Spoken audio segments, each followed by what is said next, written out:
अरे का हो दे दिलू धोखा नाम के। तू यहाँ कैसे आ गईला? अरे काहे क्रिया कसम जोन खलू हमरे साथे निभाव खातिर तो काहे तोड़ देलू का करे देखा माई दा जहाँ ब्याह हमर तय कैले वही करी। अरे उ जोन क्रिया कसम खलू ओकर का हाल होई।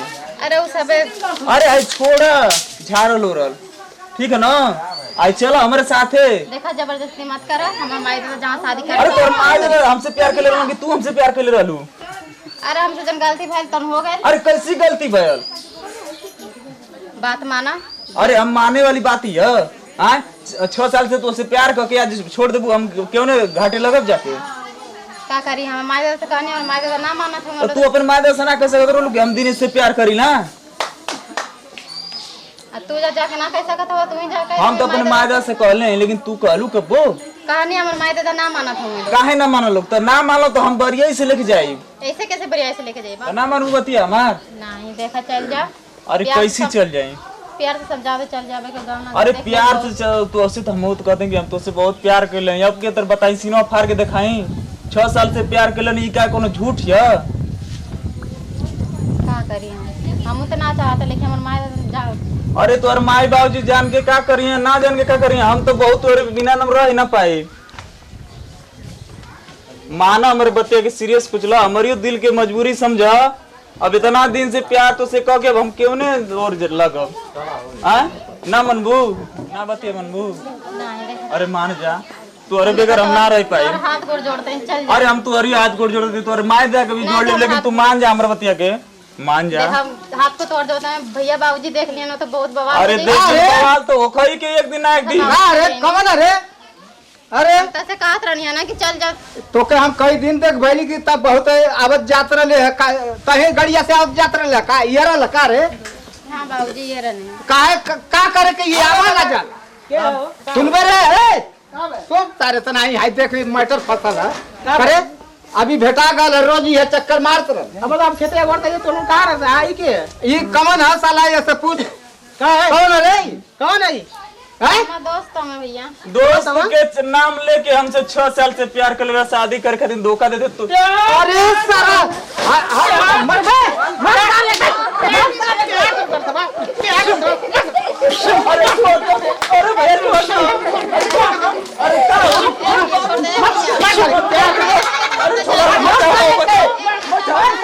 भैया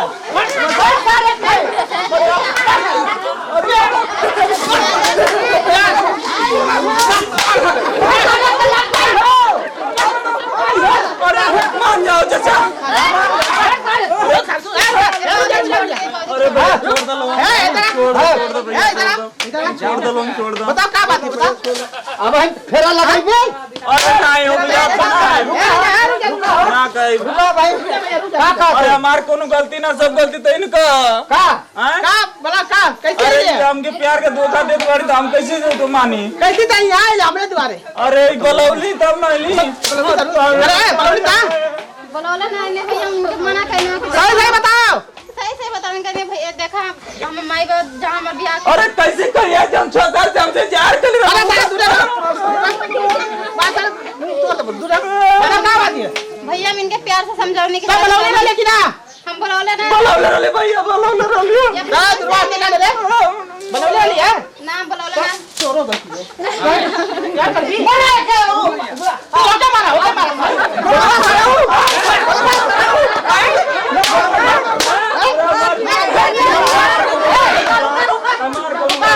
हमार कोनो गलती ना आप सारे अब एक काम कर रुका रुका अरे हमार कौन गलती है कि हमको मारा दो। अरे सारे आइए काहे भाग जो सारे ना तो अब तक जान से मार दे। अरे जान से तो ऐसे मर जाए जान से तो ऐसे मर जाए हम मार के मुआ दलो तो काम गलती हम कर ले हैं।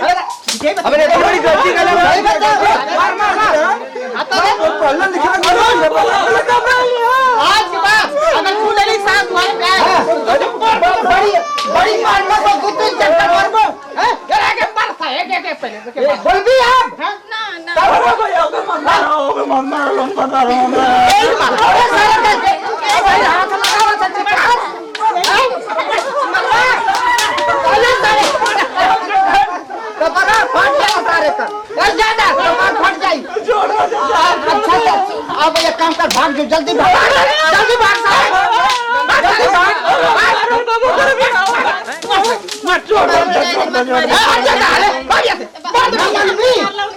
अच्छा ये बताओ नाम मनबा को रहो ना मनबी चल निकल आज से गांव में हालिया सारे के भाग चल गए। हाँ भैया नमस्कार, हाथ जोड़ के प्रणाम करता ही। हाँ तनी हमरे चैनल पे ध्यान दिया और हाँ जौन गलती ई लोग कही ना आप लोग मत करिया। जहाँ माए दादा कही शादी करके वहाँ करिया। और हाँ अगर हमारा वीडियो पसंद आए लो तो हमारे इस वीडियो को लाइक करिया, शेयर करिया, कमेंट करिया और हाँ चैनल को सब्सक्राइब करना बिल्कुल मत भूलिया। नई वीडियो आपके पास पहुंचे। हाँ और घंटवा जरूर दबाइएगा। वो 3 ऑप्शन दे रहे हैं, आल वाली बटन दबा दीजिएगा ताकि हमारी हर वीडियो का इन्फॉर्मेशन आपके यहाँ तुरंत पहुँचेगा। धन्यवाद।